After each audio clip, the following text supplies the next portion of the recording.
तो भाई लोग फिर से लेकर आ गया हूँ बवाल अपडेट आप सबके बीच में। तो अभी चैनल को सब्सक्राइब कर लीजिए, तभी तो आप सभी को आगे देखने को मिलेगा बवाल बवाल भोजपुरी के तड़कता भड़कता अपडेट। तो चलिए आप चलते हैं बिना बकवास की अपडेट के तरफ। आप सबके बीच में वो कौन सा अपडेट है जो कि मैं इससे पहले आप सभी को बता चुका हूँ, लेकिन उसका डेट जो है मैं आप सभी को क्लियर नहीं बताया था।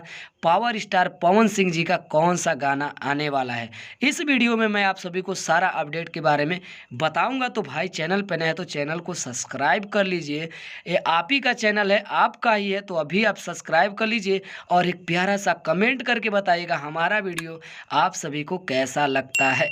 तो चलिए आप चलते हैं अपडेट की तरफ। भाई लोग आप सभी को बता दूं, पावर स्टार पवन सिंह जी का जो गाना आने वाला था फाइनली जो है कि डेट कंफर्म हो चुका है। जो सॉन्ग का टाइटल है झगड़ा के घर, जी हाँ, जिस गाने को गाए हैं पावर स्टार पवन सिंह जी, पुनीता प्रिया, पावर स्टार पवन सिंह जी। आप सभी को बता दूं एमएमबी रिकॉर्ड पर आप सभी को देखने को मिलेगा भैया लोग 11 अक्टूबर यानी कि कल ही सुबह 6:45 पर आप सभी को एमएमबी रिकॉर्ड्स पर देखने को मिल जाएगा।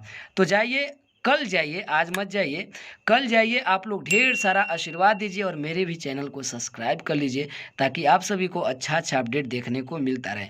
तो अभी आप देख रहे थे भोजपुरी मस्त न्यूज़, मैं आपका दोस्त आर्यन अजूबा।